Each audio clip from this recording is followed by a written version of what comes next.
Hello everyone and welcome to episode 32 of Not So Bad. In episode 31 I told you that we were unable to get hauled out in Gran Canary, despite that being the mecca for yachting in the Canary Islands, due to the width of our catamaran. They couldn't haul out a 7¼ metre catamaran, so we had to search for somewhere that could do it. Let's dive straight in and find out where.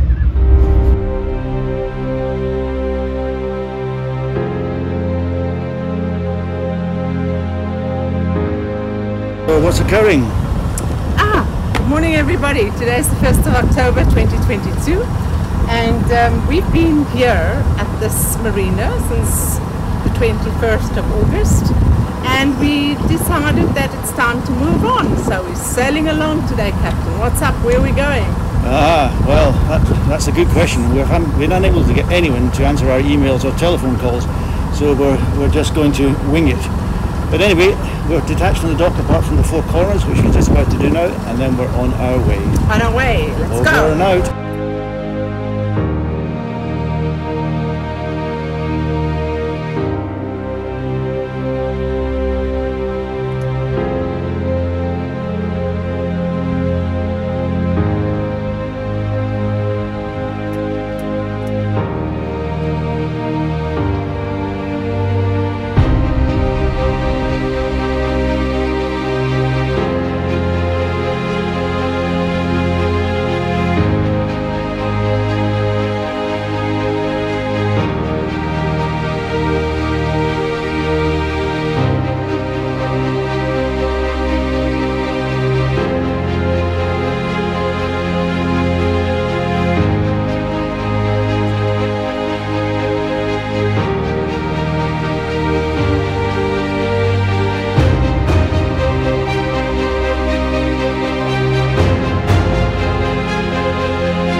It's just 10 to 7 local time, and we're just entering the main harbour at Arrecife, Lanzarote.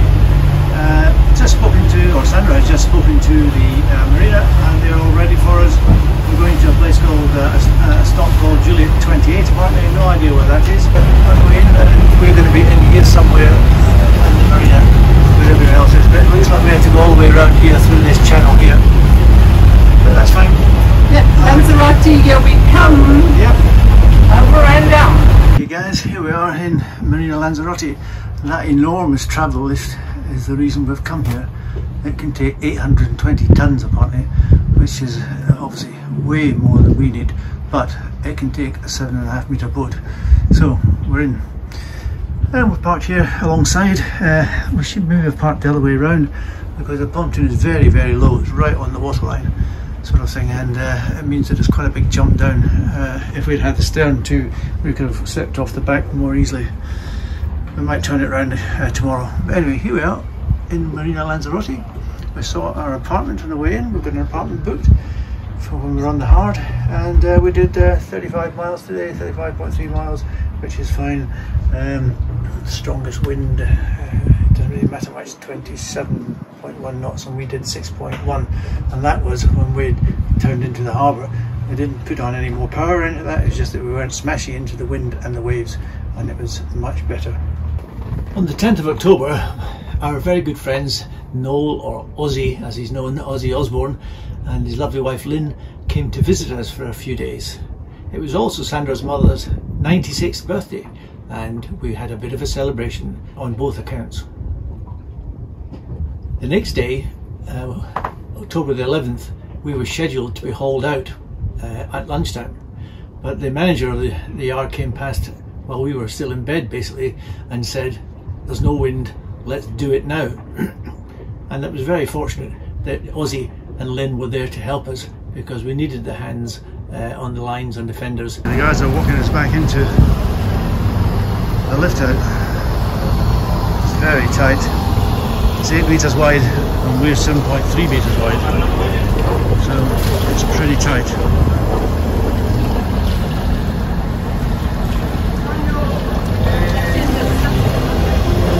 I'm watching it. Here we go, we're going up. I hope we've got the stops in the right place.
That's the van taking out of the water. Oh, quite frightening.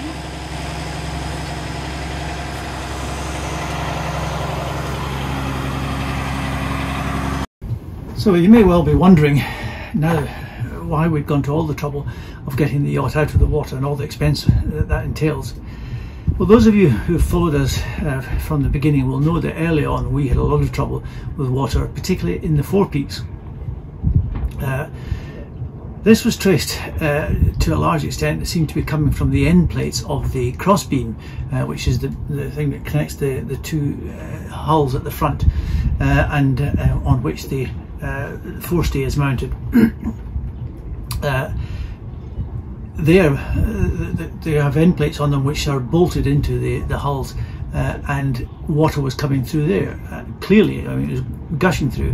Normally you don't see it coming through until you either have pouring rain or you're diving into a wave, which the bow does in certain conditions, and then it just pours in. I Sikaflexed around the beams, around the cross beam end plates, inside and out, and that more or less solved the problem. I had to do a little bit of touching up, but then that seemed to be it. But it wasn't quite the cure for everything.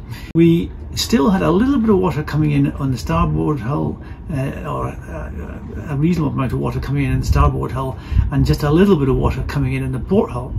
The port hull I was able to trace fairly quickly to drips coming in through the deck fittings, things that are mounted on the deck, whatever it is, whether it's the cleats, the stanchions for the safety rail, or indeed the pulpit chairs at the front. They all have through hull borings to take the screws and nuts through, and they are prone to leaking. The port one was the water in the port hull was coming from the pulpit chair fittings, and I decided that Sandra and I could manage that on our own, but I'd rather do it out of the water, but it wasn't essential to be out of the water. The starboard hull took me a little bit longer to trace, and eventually I traced it to a crack in the leading edge of the bow. You will remember, those of you who watched it, we had the bow repaired by Stephen Richardson back in Cape Town way back in April, and I thought that had cured it. But on the journey up, particularly when we were pounding into wind and into the waves after Dakar, I was able to see that every time we hit a wave hard, a squirt of water came in through a very fine crack in the leading edge, and I knew that really we needed to get that fixed. I wasn't sure how we could fix it. I asked Robertson and Kane, and they were absolutely useless, didn't give me any answers at all. They just wanted the yacht surveyed by a professional surveyor before they would comment. So we decided we'd have to get the yacht out of the water for that, and even after we got it out, I had quite a lot of trouble convincing the staff at the yard that there was a crack there, and it took quite a while, but eventually Felix went at it with his chisel, and he discovered that it was indeed a crack of about 2.5–3 feet long, more or less straight down the leading edge of the starboard bow, and he set about repairing that. I asked him to check the rest of the hull while I was at it to make sure that there weren't any other issues, and there were a number of other issues. All of it seems to have been bumps and dents or whatever that happened while Sunsail were in charge, and they have effected repairs generally of a very, very low standard and not up to the standards that you would expect. Mostly they have not used fiberglass, they've just put paste on it and filled the holes with polyfiller sort of thing.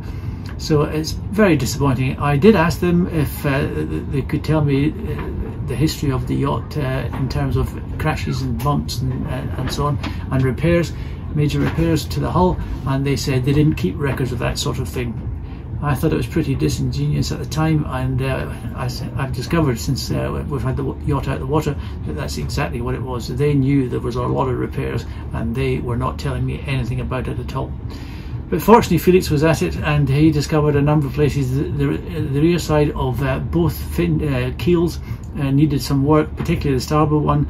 The rear of the starboard rudder was particularly bad, the port one was not so bad, and I discovered a piece under the starboard keel right at the front which required more expense. We had to have the boat lifted and the supports that it was sitting on repositioned to allow access to the area. But fortunately we did find that, and Felix agreed with me it needed doing, and he did it. But that was another lift they charge you for in the yard. We also had to have the sail drives serviced. On leaving Phuket, we had damaged the port one way back in October last year, and I've been changing the oil regularly to try and stop any rusting, and but we needed the seals replacing. We also caught a line off Durban after leaving Durban, and that damaged the starboard one. I didn't realise it had been damaged, but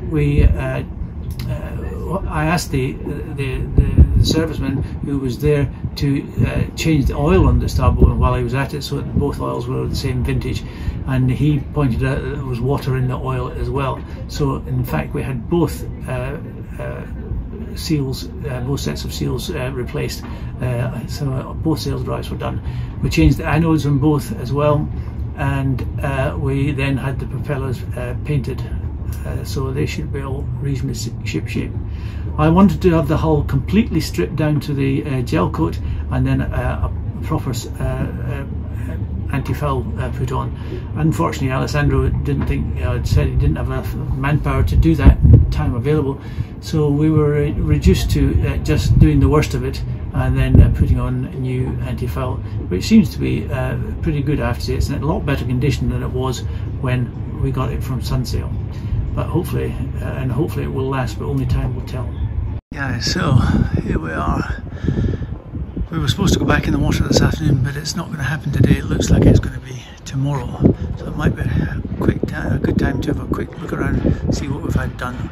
So first of all, we've had both the sail drives serviced. There was water in both of them. I thought there was only water in this port one, but it turned out there was water in both of them. So was a bit of a blow. So we've had the seals replaced, the oil replaced and everything serviced, and then we've had the propellers painted as well, and the sail drives themselves painted, and the boots stuck on again. Whether that will work better this time or not, I have no idea. It certainly hasn't worked well in the past. It's a bit of a bodge. Clearly you can see we've had the hull painted with a new anti-foul. That was after the repairs to the hull itself. Most importantly perhaps, this starboard hull, which has been leaking like a sieve, had a huge crack down the front of it, which was cut out and reamed out and has now been repaired, which I'm very pleased about. There were a couple of bits of gel coat up around the anchor. We've obviously grabbed the anchor chain against the gel coat, which wasn't good. Up here there was another repair. There was a lot of water in here. I had no idea why that was so cracked there, but it was. Inside, for added reinforcement, I've got Felix to add some fiberglass reinforcement to the insides of the hulls. In the very forepeak, there's 3 layers of the normal sort of matte stuff, and then 1 layer of really thick woven fiberglass on both sides. Now, as many of you will know, we had problems with the rub rail getting smashed in La Restinga, and the upshot of it all is we've ordered more rub rail. It's on the way, God knows when it will arrive.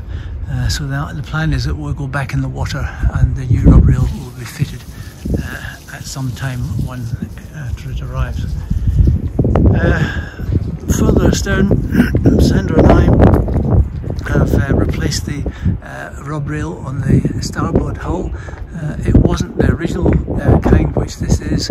I had to order this specifically from from Robertson & Kane in Cape Town, and Sandra and I fitted it today. There was a sort of square-shaped one which looked really out of place and held on with screws, so we've replaced that today. We had some leaks in the forward port hull as well, coming from deck fittings from the pulpit chair, and Sandra and I removed the pulpit chair and the pad eye right at the front and rebedded them in Sikaflex. So all of that has been replaced. Because the rub rail that we're getting is completely different, and in fact we've decided that we're going to do both hulls, so we've taken off the one on this side as well in anticipation. We've had a lot of trouble in this port rear cabin from the window leaking. We're now of the opinion that it's coming from the little port light.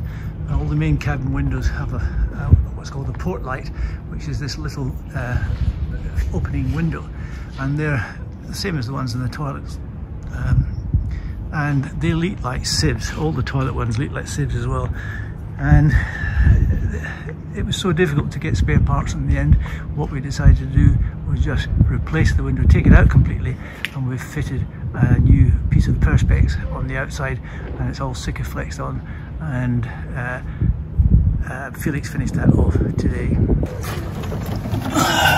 Guys, it's Saturday the 5th of November, I think.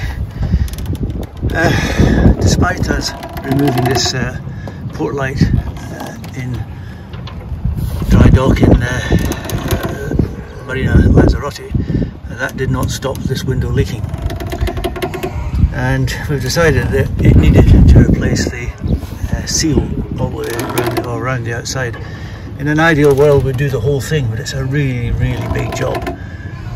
Having said that, Sandra and I set about it yesterday, and we got most of this sealant out. It came out like a rope almost, and you can see where, although I sanded it down and so on, you can see where it was attached. It was not filled all the way to the back. It's supposed to be backfilled all the way into where it touches the Sikaflex on the inside, but it didn't. Furthermore, there were 5 holes in the thing. You see this white mark here? I filled the hole with Sikaflex, white Sikaflex, and I filled, there's 5 of them. 2 of them went all the way through to the inside, and you could see light from the outside. out through the holes, and I filled them with Sikaflex and until they're absolutely full. The others didn't seem to go all the way through, but I suspect that the two that do go all the way through are a major source of the leaks that we've had. But how those holes got there, I've got no idea. I can only assume, and I say this without any evidence whatsoever, that it was something to do with the sunsail. I suspect there was some sort of leak there, and they somehow decided to drill a hole, let the water out, sort it out that way in their typical amateurish manner. I cannot imagine that those holes were put in during manufacture, but as I say, I have no evidence for it one way or the other. So today, Sandra and I have been sanding this down, getting all the rest of the bits of rubber off that we could get off that were attached to the hull, and also to the bottom of the window and the back of the window here. And I've just put on the masking tape for the glass. I've got to go around and do it again for the hull side as well. And then we're going to put some primer on it and then fill it with Sikaflex. I hope we've got enough. We've got 4 tubes of Sikaflex, and I hope that's going to be enough. Actually, I've got my doubts because these are so deep here. It is a lot of Sikaflex, but we'll do our best. So everybody, you're probably wondering how much all this has cost. Well, let's just get to the nitty-gritty of it, and I can tell you, it nearly made me cry when I added it all up. So what did it cost? Well, the 2 weeks and a day that we had in the yard cost, and all the repairs that got done there as well, including the sail drives and the fiberglass work and the hatch work, cost €6,905. The new hatches and the seals for hatches cost €1,212. And you'll have noticed that some of the time Sandra and I were sitting in what appeared to be an apartment. It was an apartment, because while we were in the yard, or on the hard as they say, we were not able to stay on the yacht, so we had to hire or rent an apartment. The apartment cost €942. The new rod rail, although we haven't received it, cost €1,215. That brings the grand total to $10,274.